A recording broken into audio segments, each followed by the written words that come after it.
এখন একটা প্রশ্নের সৃষ্টি হলো, আপনারা এখানে আসতে এবং বসতে পেরে, বিশেষ করে এই মাহফিলে যোগদান করতে পেরে আসলে কি সবাই খুশি হয়েছেন, সন্তুষ্ট হয়েছে? আমার তো দেখতে মনে হচ্ছে কি সন্তুষ্ট হয়েছে।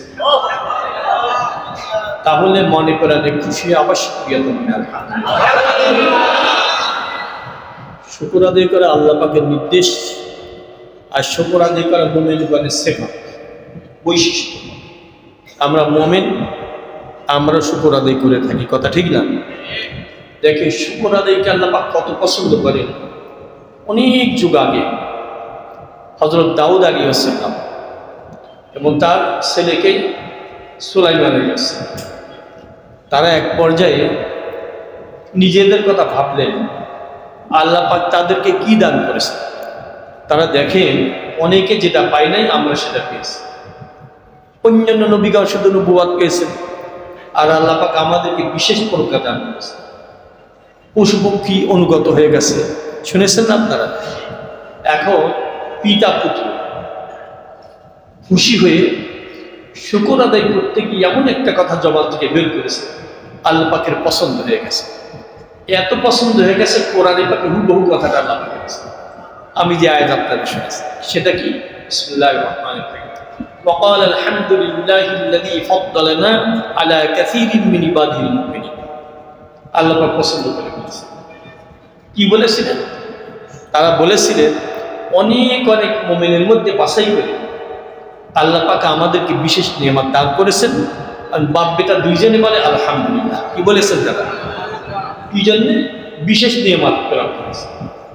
এর থেকে আমরা একটা সবক নিতে পারি। দেখেন, চিন্তা করে, অনেক মানুষ এই এলাকায় বসবাস করে, লক্ষ লক্ষ মানুষ আশেপাশে আছে। সবাইকে আসতে পেরেছেন? সবাই আসতে পারে। আল্লাহ পাক আমাদেরকে এনেছে। তা আমরাও তো বলতে পারি অনেক অনেক মুমিনের মধ্যে, অনেক অনেক মানুষের মধ্যে বাছাই করে আল্লাহ পাক আমাদেরকে নিয়ামত দান করেছে। তারা দুইজনে আলহামদুলিল্লাহ বলেছেন, আমরা কি বলবো? আর একবার বলতে পারি আলহামদুলিল্লাহ। দেখেন, একবার সুলাইমান আলাইহিস সালাম যাচ্ছেন সফরে, বিশাল বাহিনী তার সঙ্গে ছিল। ঘটনা অনেকে শুনেছে। তার সাথে তো মানব দানব পশু প্রাণী বিভিন্ন রকমের বিশাল বাহিনী রওনা করেছে। এমন একটা প্রান্ত দিয়ে যাচ্ছে যে প্রান্তের লক্ষ লক্ষ পিপিলিকা বাস করে, লক্ষ লক্ষ। ওই পিপিলিকার তো লিডার থাকে, লক্ষ্য করেছে না? সর্দার থাকে, বাচ্চা থাকে। ওই বাচ্চা, পিপিলিকার বাচ্চা, যখন দেখে বিশাল বাহিনী আসতেছে, আচ্ছা বলুন তো, মানুষের পায়ের নিচে পড়লে অস্তিত্ব থাকে পিপিলিকার? এখন ভাষণ দিচ্ছে জাতির উদ্দেশ্যে, নিজ জাতির উদ্দেশ্যে ভাষণ দিচ্ছে। আমার পিপিলিকা ভাইয়েরা, সবাই সতর্ক হয়ে যায়, গর্তে লুকান, যদি না লুকান বিশাল বাহিনী আসতেছে। সুলাইমান আলাইহিস সালাম, এদের পদপৃষ্ঠে আপনারা মারা যেতে। ভাষণ দিয়েছে পিপিলিকা সর্দার। আচ্ছা, পিপিলিকার আওয়াজ কি মানুষে শুনতে পারে? শুনতে পারে, কিন্তু আল্লাহ পাকের কুদরত, হুবহু বাক্যটা, হুবহু বক্তব্য সুলাইমান আলাইহিস সালাম নিজের কাছে শুনে ফেলেছে। এখন চিন্তা করেছে, আশ্চর্য বিষয়, এটা তো কোনো মানুষের পক্ষে সম্ভব না। এটা কার দান? আল্লাহ পাকে স্বীকার করেছে। তা আমার কোনো প্রভাব প্রতিপত্তির জন্য হয় না, যোগ্যতার দ্বারা হয় না। এই অনুদান কার? এরপরে এমন কিছু কথা জবান থেকে বের হয়ে গেছে, আল্লাহ পাক খুশি হয়ে গেছে। কথাগুলো হুবহু কোরআনে পাকের মধ্যে ঠিক আছে। সেটা কি শোনাবো? শোনালে দেখবে যে এর মধ্যে আমাদের জন্য সবক আছে। বলছেন কি? বিসমিল্লাহির রহমানির রহিম।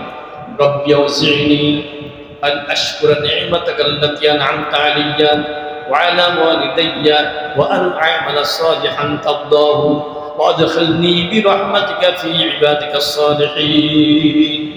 কে বলেছিলেন? সুলাইমান আলাইহিস সালাম। কেন? বিশেষ নিয়ামত আল্লাহ পাক দান করেছে, যেটা অন্যরা পায়নি।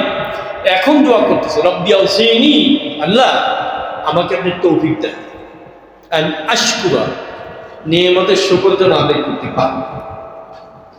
যে নিয়ামত আমাকে দান করেছেন, আমার পিতা মাতাকেও দান করেছেন।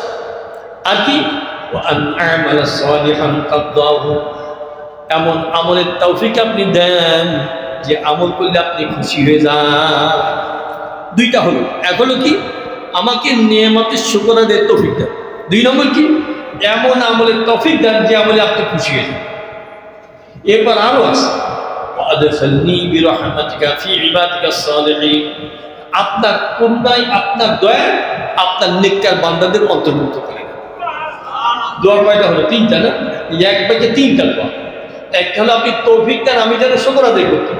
আচ্ছা, আমাদের জন্য সবক আছে না এর মধ্যে? আমরাও তো বলি আল্লাহ এত মানুষ আসতে পারে নাই, আমাদেরকে যখন নিয়ে এসেছে আমাদেরকে তৌফিক দেন আমরা যেন শুকর আদায় করতে পারি, বলি আমি। আর একটা দোয়া কি করেছে? এমন আমলের তৌফিক দেন যে আমলে আপনি সন্তুষ্ট হয়ে যান। কি আমাদের জন্য সবক আছে নাকি? আমরাও দোয়া করি আল্লাহ এমন আমল করার তৌফিক দেন যেন আপনি সেই আমলে খুশি হয়ে যান, বলি আমি। তিন নম্বরটা কি ছিল? ওয়াদখিলনি বিরহমাতিকা ফি ইবাদিকাস সালিহিন, আপনার নেককার বান্দাদের অন্তর্ভুক্ত আমাদেরকে করে দেন। কি আমাদের সবাই একই দোয়া নাকি? প্রথম দোয়া কি আমাকে নেয়ামতের শুকর আদায়ের তৌফিক দেন, দ্বিতীয়টা কি এমন আমলের তৌফিক দেন যে আমলে আপনি সন্তুষ্ট, তৃতীয়টা কি আপনার নেককার বান্দাদের অন্তর্ভুক্ত। এই দোয়া কি সবাই? কার কার দোয়া একটু দেখি না? সবাই চাই, সবাই বলে আমিন। আল্লাহ এই নেয়ামত আমাদের জন্য বরাদ্দ করেন সবাই।